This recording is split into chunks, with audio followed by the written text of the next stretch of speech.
Hello everyone, welcome back to my channel. So आपण कालच्या व्हिडिओमध्ये बघितलं आहोत की गुरुवारची पूजा कशी करायची. आजच्या व्हिडिओमध्ये आपण बघणार आहोत की गुरुवारनंतर दुसऱ्या दिवशी सकाळी कशी ही पूजा परत सावरायची.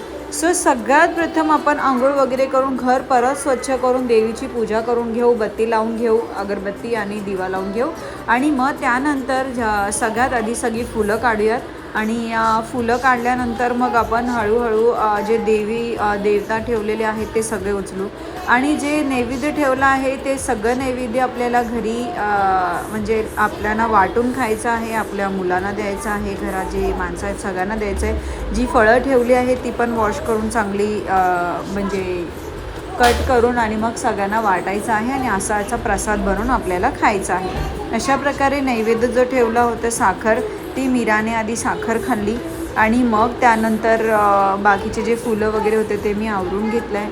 पूर्ण व्हिडिओमध्ये बघा, बेसिक जेवढं मला व्हिडिओ काढता आला तेवढं मी व्हिडिओ काढलेला आहे.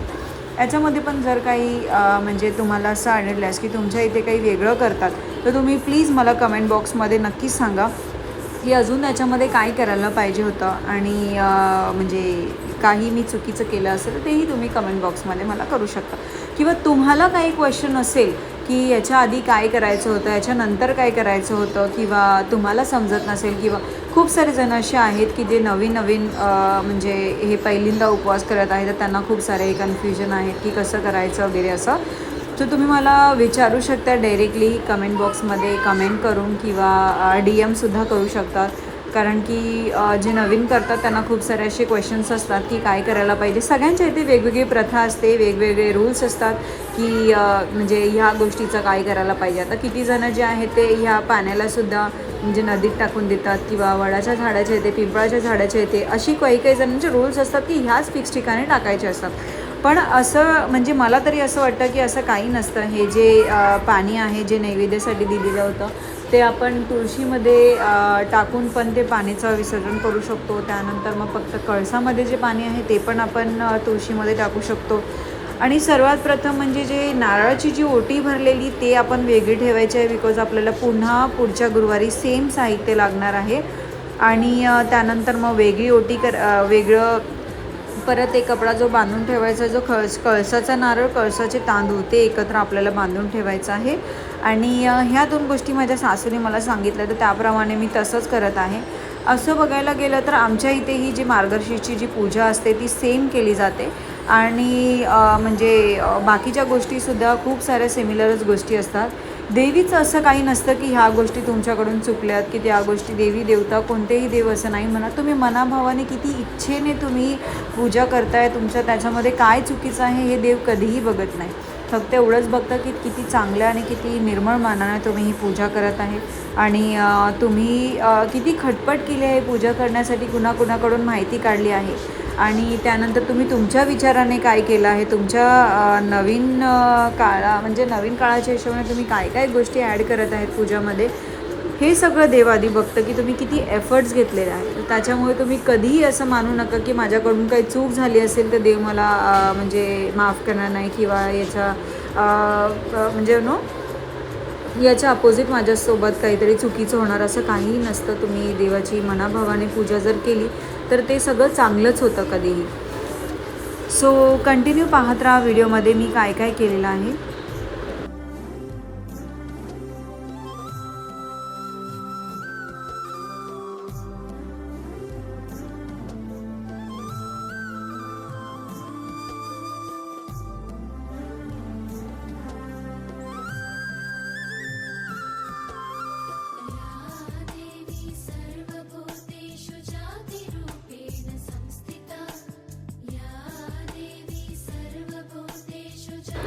आता हे सगळे दागिने, हे मुकुट, त्यानंतर हे वस्त्र, हे सगळं मी एका पिशवीत बांधून ठेवणार आहे कारण की मला परत हे पुन्हा पुढच्या गुरुवारी लागणार आहे. तर त्याच्यामुळे मी परत हे सगळं म्हणजे चांगलं असं सांभाळून ठेवणार आहे, कुंकू वगैरे पुसून, बिकॉज एकदम क्लीन ठेवल्यानंतर काही प्रॉब्लेम होत नाही. असं नको की काहीतरी मुंगी वगैरे लागेल, त्याच्यामुळे पूर्ण आपण साफ करून एका पिशवीमध्ये भरायचं आहे आणि त्यानंतर सगळे फुलं पानं जे आहेत ते सगळं विसर्जन करण्यासाठी नदीत टाकून द्यायचं.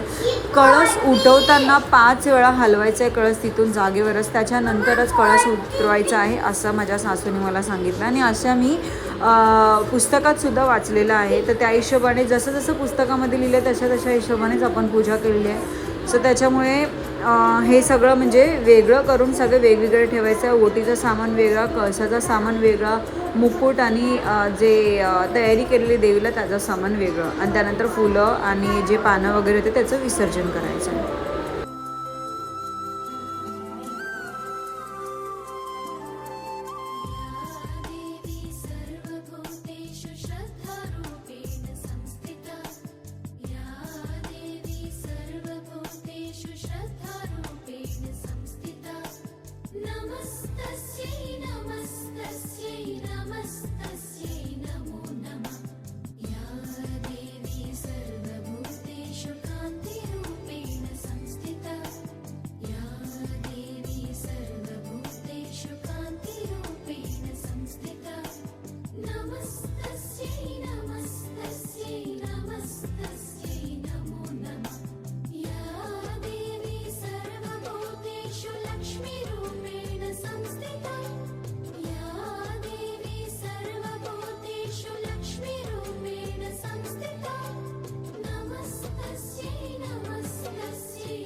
सो अशा प्रकारे कळशाचा जो पाणी होता तो मी तुळशीच्या झाडावर टाकला आणि त्यानंतर तुळशी मातेची पूजा करून घेतली, हळद पिंजर लावलं आणि त्यानंतर मग अक्षता टाकली आणि मग ते कळशाचं पूर्ण पाणी तिथे त्या तुळशीमध्ये टाकलं.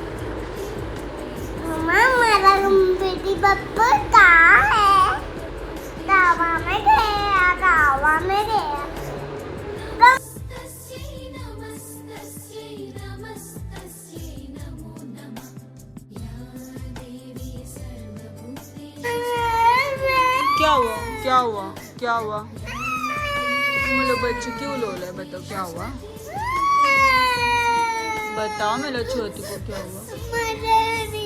माता रानी को ना मम्मा वापस नेक्स्ट थर्सडे को वापस माता रानी को लेके आएंगी, ठीक है? हम लोग फिर से माता रानी को लेके आएंगे. सो गुड्डू अशी खूप रडत होती. लास्ट टाइम जेव्हा गणपती बाप्पा पण गेले होते ना विसर्जन तेव्हा झालेलं, तेव्हा गुड्डा खूप रडत होती आणि सेम आजही ती तशीच करत होती. तिला खूप समजवलं की मी म्हणजे मातेला अजून ठेवलेली मूर्ती अजून आपल्याकडे आहेच. ते नंतर मग तिने थोडं शांती घेतली आणि मग ती शांत झाली.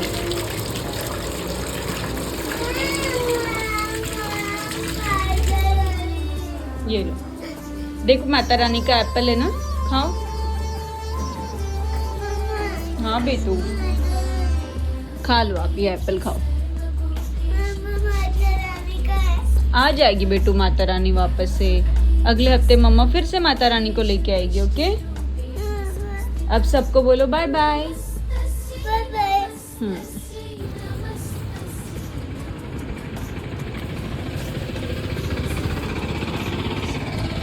गुड्डा, ए गुड्डा, गुड्डा.